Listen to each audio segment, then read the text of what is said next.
Okay, welcome back boys and girls. Third week of our intramural open. The final workout in the Support Your Box CrossFit series that they've been releasing over the last few weeks. Okay, so tomorrow, or today, whichever day you're looking at, you have a chipper, okay? In this chipper, you're gonna go through a couple of different exercises. You're gonna first of all go through 50 kettlebell or dumbbell deadlifts, okay? Now, the prescribed video that you're gonna see on the internet, okay, that have been put out by CrossFit, they are using 2 dumbbells in that video. Nobody from our gym has access to 2 dumbbells based on what we've given out. So we're setting the prescription tomorrow for us as just being one of your dumbbells or kettlebells, okay? Once you've gone through 50 kettlebell or dumbbell deadlifts, we'll have a look at those in a minute. You're then gonna go through 50 AbMat Sit-ups. Once you've done your 50 AbMat Sit-ups, you're then gonna go through 50 box step-ups, okay? If you haven't got a box, you can find something of a similar sort of height, okay? Once you've done your step-ups, you're then gonna finish with just the one arm, okay, again, just the one arm of a single arm dumbbell or a kettlebell thruster. Okay, so let's have a look at all 3 of those movements so we can run through them. First thing we're going to look for with my deadlift, okay, I'm going to use both hands to take hold of my object, whether it's a dumbbell or whether it's a kettlebell, it doesn't matter at this point. I'm going to hinge back, keep my shoulders nice and tall, bend through the knees until I'm nice and tall, okay? Making sure that my back stays nice and flat on every single one of those. All right, try and feel your legs as you're moving through them. We've got 50 of those to accumulate. You have to do all 50 before you move on to the next exercise. Once you've done that, we're then going to move into our sit-ups. Nice and simple. I'm going to sit down on the floor. I'm going to butterfly my feet, sending my knees out. I'm going to sit all the way back, touching nice and forward with my toes. If I've got a towel to roll up, then a towel will be really good to be able to place through your lower back, around that lumbar region, so you're nice and supported, okay? Mimicking an ab mat almost.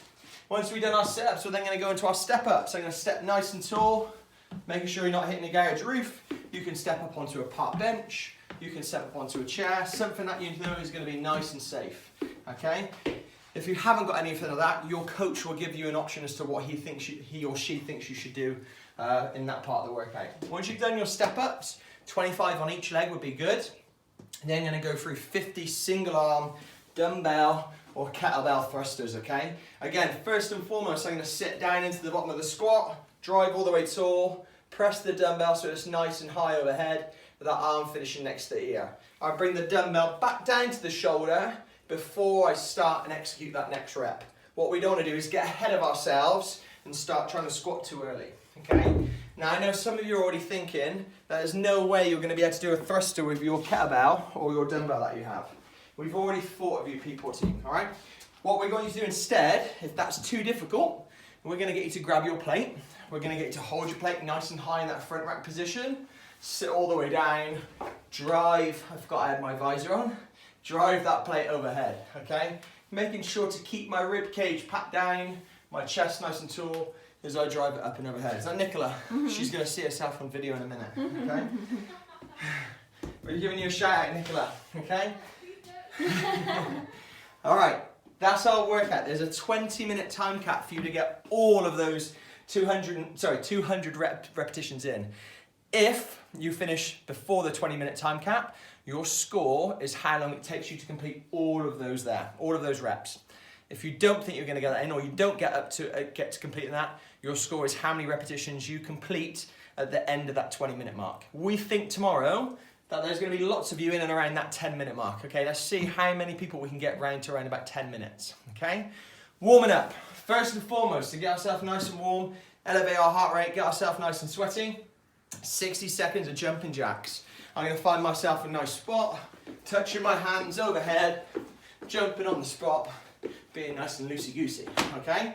60 seconds. Once I've done that, I'm going to go into my air squat with a rotation, so chest nice and tall, sitting all the way down into the bottom of my squat, reach the one hand nice and high, then up with the other hand, okay? I'm going to go through 10 of those, sitting all the way back down again into my air squat, reaching up nice and high, nice and tall, standing back up in between each arm, okay? Once I've done that, I'm then going to go another little bit of heart raising, okay? High knees on the spot, driving the knees nice and high, pumping the arms, okay? 60 seconds, getting my heart rate nice and high. After that one, 10 lateral lunges. I'm going to step to the side, vision stays forward, shoulders stay high. I'm going to sit back and down, making sure that knee is tracking over that toe. I'm then going to step up, step back to the other side. Chest staying nice and tall, making sure that they look nice and good. That knee staying over the toe. I want us to do 2 rounds of that there, guys, to keep ourselves nice and warm. Come nice and close, Rosie. To keep ourselves nice and warm. And then, more specifically to the workout, I want you to go through 3 sets for quality. Okay, here, you can grab your dumbbell or your kettlebell again. If you can't do those because they're too heavy, use your plate, use something lighter, okay? In fact, I'll use something else. I got this ready. I've got some engine oil. We'll use this instead, okay? First thing we're gonna do, 6 deadlifts. Place it down between the knees, chest staying nice and high, back staying nice and flat. There's nothing moving from the hip to the shoulder, okay? Everything is staying nice and tall, nice and static. From there, I'm then gonna go through 6 single arm front squats on each side. I'm gonna hold my engine oil nice and high. It's gonna be wrapped on the shoulder. Hopefully that cap's on tight and it's not pouring down my back. 6 on the one side, 6 on the other. That would not be funny. I wouldn't be cleaning up. 6 reps. I'm then gonna go through 6 push press on each side. Dip, driving the engine oil overhead with my dumbbell. I should have used something else than this. On the other side, 6 push press. That dip is nice and tall, it's nice and short, okay? I'm driving through the legs to drive them up and overhead. Now, Rosie's gonna love these tomorrow. 6 sit-ups. Again, we've demonstrated those already. And then 6 step-ups. You're gonna go through 6 of that to get yourself nice and prepared. Make sure those movements are nice and greased and grooved, ready to go, okay? Recap, workout. You are doing this for time, okay? 200 repetitions. Starting with your 50 dumbbell deadlifts or kettlebell, then moving into your sit-ups, then your box step-ups, and then finishing with your thrusters, okay? It is for time. You're gonna try and complete that work as quick as you can. Try and see if you can get down towards 10 minutes. If that's too difficult, we're gonna stop ourselves at the 20-minute mark, and we're gonna see how many repetitions we can gather by that point, okay? Challenge yourselves, go out nice and fast, see how long you can hold that pace up, and I'll see you on the leaderboard.